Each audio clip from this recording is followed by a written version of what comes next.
Now at 7, what charges 6 NC Central students are now facing in connection to a shooting on campus earlier this month. Warmer weather is on the way, where temperatures climb, and the one chance we have this week to see showers. Then, new help for young people as they age out of the foster care system. See how a new project is creating a safe and stable place for them to live.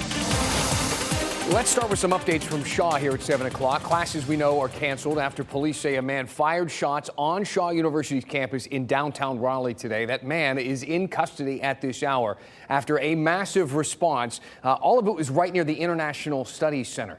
Students getting active shooter alerts on their phones, which is always terrifying. WRAL's Julian Grace live for us on campus right now.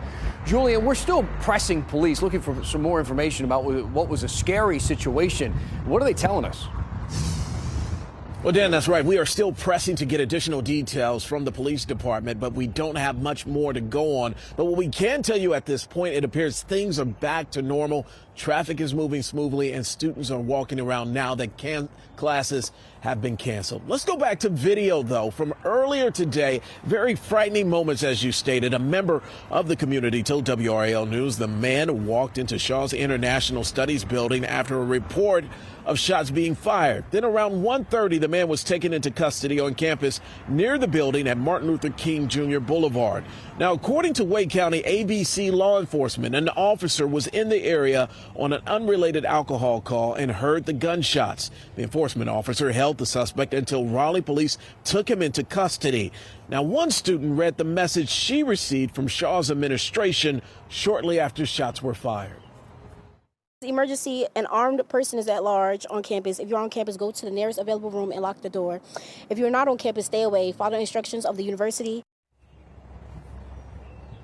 Now, once again, classes were canceled for the rest of the day today. Now, coming up all new tonight at 10 and 11, we talked to students about the text messages they received from the university and hear what they think if the university did a good job informing them that there was a shooting on campus. Well, that's always such a big part of these types of situations. Julian, we'll check back with you a bit later live there at Shaw. Thanks, Julian. Let's talk about the 6 students at NC Central. The students there facing charges now in connection with the shooting of another student on campus from earlier this month. Though none of them are charged with pulling the trigger, all the people you see here on the screen have been charged with conspiracy charges. WRL's Monica Casey explains what this all means. This was the dorm where an NC Central student was shot earlier this month. Now a handful of 18 and 19-year-olds who are students here have been charged. The 911 call from the night of April 2nd shows a chaotic scene. Oh my God. Hey, 911, I need somebody to North Carolina Central. Right now, my friend got shot in the mouth. Right now. That call came in at 10:11. The lockdown of campus lasted almost 2 hours. I need ambulance off the street. North Carolina Central. Right now. Right now. NC Central freshman student Jayla Jefferson says it was a difficult night. I was just worried for my friends who lived in the dorm. Because I was like, are y'all okay? She believes NC Central police keep campus secure. We definitely feel safe on campus. They definitely make sure keeping us updated with anything that happens, anything that's going on. They will tell us, they will send us a phone call, a text message saying stay clear of this area. 6 students have now been charged. Eric Randall is charged with conspiracy to commit assault with a deadly weapon and armed robbery. 5 others, Shaziah Bell, Paris Amos, Kenyetta Carmichael, Errico Hill, and Jayana Mitchell are charged with felony conspiracy to commit armed robbery. The university says Hill was also a victim. He had minor injuries from the crime and has since been released from the hospital. All of those students have already had their first appearances in Durham County Court. Many have court dates coming up next month. The university tells me more arrests could be coming. Monica Casey, WRAL News in Durham. And the university tells WRAL those 6 students are all on interim suspension. Let's turn to Durham County now. Deputies there are not really saying much about a response today on Barbie Chapel Road. We saw this scene play out a little bit this evening. They cleared that large scene within the last 30 minutes, and WRAL's breaking news tracker was there on the ground to watch it play out. The sheriff's office blocked off a stretch of Barbie Chapel Road while officers looked for evidence and took some pictures at the scene there. We are asking more information about what happened. We'll let you know what we find out, of course. Tonight, we're learning more about a middle schooler who was shot and killed in Raleigh. The 13-year-old has been identified now as Makia Daniel, an 8th grader at Ligon Middle School. Family says that she lived in southeast Raleigh. She was found dead early Monday at the Trails of North Hills apartments on Lead Mine Road. Today, Ligon Middle School's principal released a statement reading in part, "Our condolences and thoughts go out to her family and friends. Please keep them and all those that have been impacted by this loss in your hearts." I'm Brian Schrader in the WRAL Live Center. School safety is the topic right now at Sophie's Bar and Grill in Cary. Michelle Morrow, the GOP candidate for state school superintendent, is hosting this event right now. Invitation only, and they're talking about school safety. They've invited teachers, school resource officers, and elected officials, as well as about 60 parents who are in attendance. Morrow says that she believes there are more police officers necessary to deal with violent student behavior. Her opponent, Democrat Mo Green, says some schools do need more police officers, but he also wants to see mental health professionals there. Aaron Thomas is monitoring this event, and tonight at 10 and 11, he'll tell you what happens. School safety is top of the list for so many families, Brian. Thank you. So take a look. This is an encampment there, here on the south side of Raleigh. It was shut down and cleared out today. The people living there are being told that they simply just have to find somewhere else to stay. This is right between US 70 and 401. That's split there near Garner. People have been living there for the last 6 months, and police are telling us they have seen a noticeable uptick in crime in that area. That includes things like assaults, break-ins, and drug-related issues. Now, though, the people who are living there say they'll struggle to find somewhere else to go. Oak City Cares, they're so full, God bless them, but they're really full. If you want to get into the shelter, you got to fight people Wednesday night and stand in line Thursday morning. The homeless people are not criminals. They're just people who don't have homes. And everyone should have a safe and affordable place to live.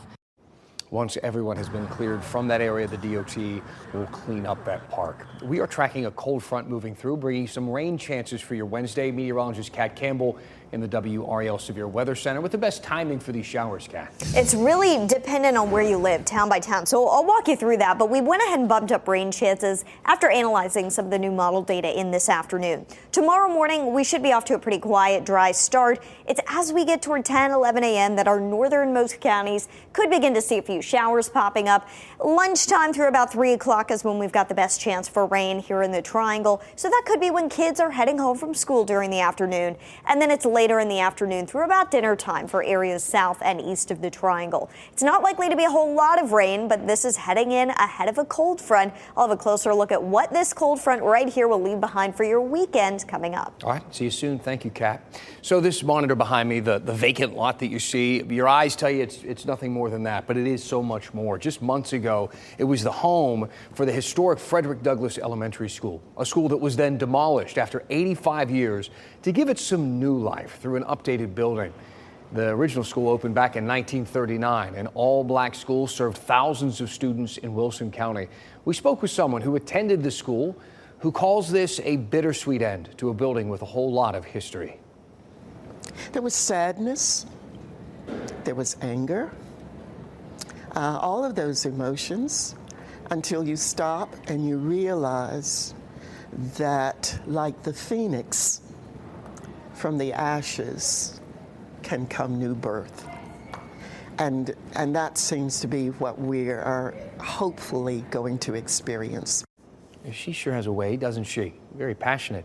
The schedule for design completion, what they want to do next, and the construction, that's all currently in the works. Construction on a new school is expected to last 16 months once it does begin. Durham Public School students are getting out 2 hours earlier than normal on Friday for a wellness day. The National Alliance for Mental Illness says 67% of teens think schools should offer days off for mental health. It's also found that 64% feel the world is more stressful now than it was when their parents were teens. Durham schools began offering wellness days last year. District leaders hope the day will help the students to feel connected and a part of the larger school community. One of the world's largest retailers is celebrating opening a new warehouse that's bringing more than 1,000 jobs to our area in Johnston County. Amazon cut the ribbon on its Smithfield inbound cross-dock facility, as they call it, this afternoon.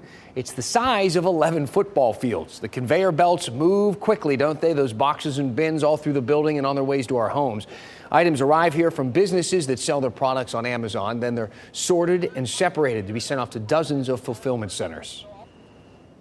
It's one of the very first steps for our sellers' products to get to our customers. We're just one part of that supply chain. But with the addition here, what we're doing is we're getting closer to the customer with all the parts of our supply chain, which is going to increase the speed to every customer. If you were seeing how fast the stuff was moving and you wonder how much work they actually do there, Amazon says 2.5 million items a day will be moving through here since during those peak times like the holidays and Prime Day and that sort of thing, the company is still hiring in Smithfield. The pay starts at $17 an hour. Still ahead, new help for young people as they age out of the foster care system. How a new project is creating a safe and stable place for them to live. Plus, electric car maker VinFast is opening another new car dealership in our state. The timeline for this latest expansion in the U.S. and our area.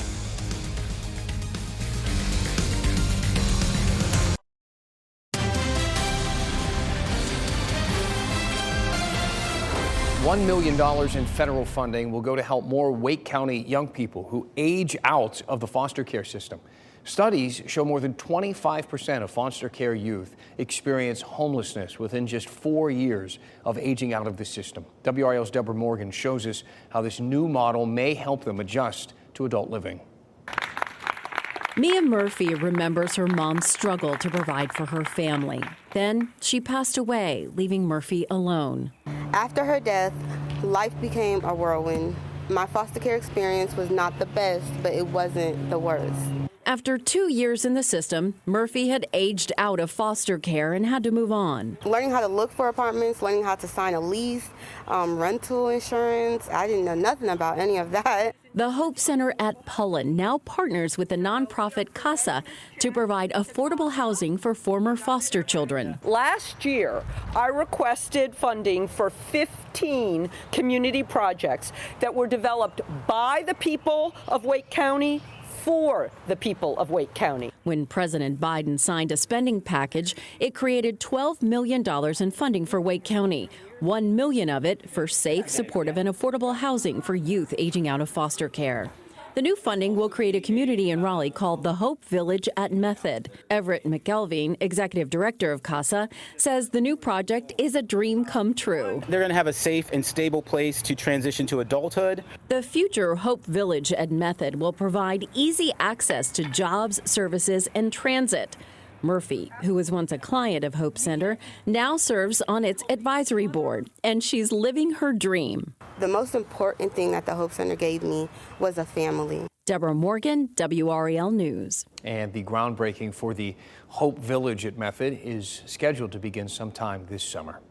Local businesses are coming together to talk about how to better help employees to manage their health. The American Heart Association hosted the Health Equity Leadership Summit in RTP today. Speakers there highlighted a range of inequities in healthcare, including what's keeping minorities, LGBTQ communities, and lower paid employees from getting care. According to recent data from Deloitte, health inequalities and inequities account for $320 billion in healthcare spending in the U.S. every year. Employers, they have the right mindset of we want to do something. They may not know where to start. So put them in the room with the American Heart Association, talk about the tools and resources that we already have. We have great resources out there, but we want to make sure that they know that they're there and how to use them.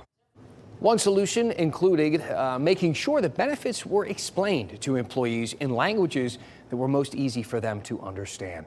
Vietnamese electric car maker VinFast is bringing another new dealership to North Carolina, and today the company announced that they signed an agreement with 12 U.S. dealers. The newest VinFast dealership will be in Greensboro, just months now after the first one opened in Cary. The other locations are spread out across the country and are expected to start opening before the end of the month. VinFast's electric cars will soon be manufactured at a plant in Chatham County. WRAL was at the Durham Bulls' first education day of the season today. The celebration welcomed teachers and students to the ballpark for an 11 a.m. game. Meteorologist Elizabeth Gardner was there with the Storm Tracker, taking some students, talking to them about weather and explaining what we do here. There were other educational and interactive stations at the game today. There is one more education day this season. It's going to be on May 7th. So you were asked to pick your favorite tree in Wake Forest, and you voted, and there's a winner. This is it behind me. It's a Japanese weeping cherry tree. It's been crowned the 2024 Tree of the Year. It's situated right along West Sycamore Avenue and is thought to be nearly 100 years old. More than 450 people cast their votes. My favorite one is the kid standing in front of the tree that's right in front of their house. I'm sure that kid loves that tree. It should have placed somewhere on the list, you know. The runner-up was the Southeastern Baptist Theological Seminary magnolia tree. It's quite the name. Meteorologist Kat Campbell joining us now with we got a beautiful look outside, Fenton and Cary, but we do have a little bit of rain headed our way, Kat. We've got some light rain on the horizon for tomorrow, Dan. The good news is here just outside the DBAT, I think that they're going to be in good shape for the game tomorrow. The rain should be out of here by the time the game starts. You can see bright blue skies. It's been a beautiful day. They played earlier, as you saw, with meteorologist Elizabeth Gardner out there for the education days. But tomorrow they'll start at 6:35. And by that time, in the Triangle, we should be drying out, though there may still be some rain around in our southern counties. 71 degrees. First pitch forecast looks great. Right about 70 degrees for the first pitch Thursday and Friday as well. If you ask me, perfect baseball weather. We've got dry weather for the Bulls forecast the next few days. Here comes our cold front that we are watching. This is what's going to bring a chance for rain. Not a whole lot of moisture to work with out ahead of this front, and that's why it's not likely to add up to much rain in your rain gauge. So I would keep watering your garden, your grass this week. I think you're going to need that. Looking at tomorrow morning, the best chance for rain would be west of here. It's as we get toward 11 a.m., noon, that we've got a better chance for rain in our northern counties. Lunchtime through about 3 o'clock here in the Triangle. And then it's an evening rain that we could see pass through our southern counties. That clears out of here tomorrow night and will dry out for the remainder of the week and the remainder of the 7-day forecast. So an early look at your weekend. It does look dry, but we've got some changes coming. Saturday, we start to warm back up, 76. You'll really notice it Sunday at 81. The difference here is that we have mostly cloudy skies. We're going to see more moisture moving in from the Atlantic. That amounts to more clouds. So it's a perfect day to head to the Dueling Dinosaurs exhibit. Saturday is opening day to everybody, and that is at the North Carolina Museum of Natural Sciences. If you missed my story yesterday on why this is such a spectacular event, you can go to WRAL.com and watch it there, but it is really, really cool stuff. 2 dinosaurs buried together, and you can watch the science happen live in front of you right here in the Triangle. It'll be 72 at 2 o'clock by the time you're maybe leaving, heading to dinner, still in the 70s on Saturday. Tomorrow is our one chance for rain this week. 79 in Fayetteville, mid-70s here in the Triangle. And hour by hour, if we take a closer look at rain chances, we start to see rain chances climb midday through the afternoon hours. After that, a dry 7-day forecast. We do get down to 47 behind the cold front, so we're cooling off a little bit behind this front. High temperatures not too impacted. But here come the 80s, 81 on Sunday, and then a big warm-up on the way next week. 86 Monday, 89 degrees by the time we get to next Tuesday. Wow. May is just around the corner after all, and seeing some days in the 90s is pretty normal in May, Dan. You're right. The time is flying by. Kat, thank you.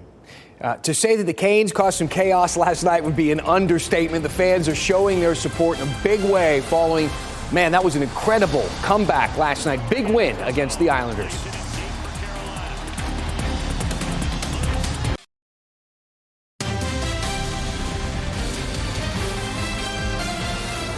Taking a live look in Wilmington, where some plans for a Michael Jordan museum have recently been shelved. It was a standalone project, a museum from Project Grace Redevelopment right downtown. They released a statement. The project leaders say that after a lengthy and productive conversation, the family has actually decided not to move forward with the museum. The county says it does look forward with a continued partnership with the Jordan family to display memorabilia from Jordan's life and career.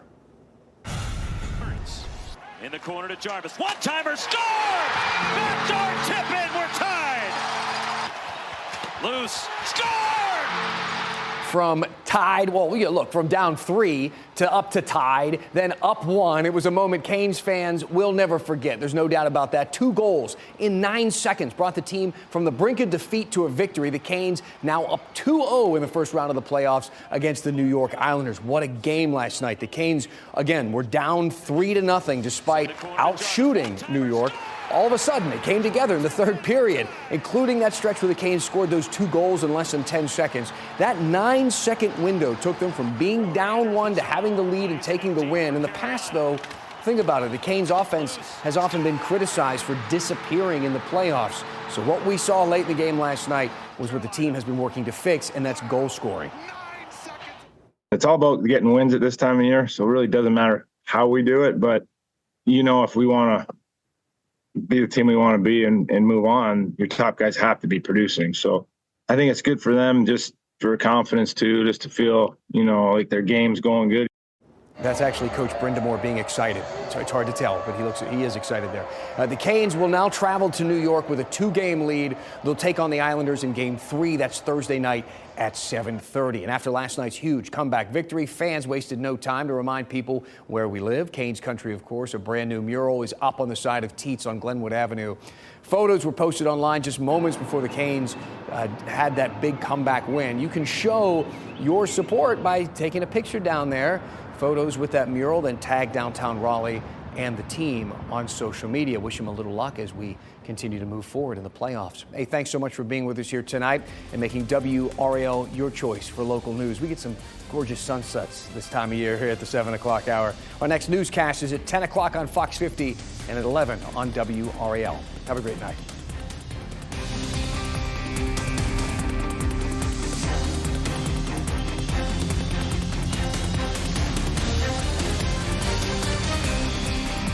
Keep watching WRAL News over the air Channel 34 and Spectrum Channel 1257.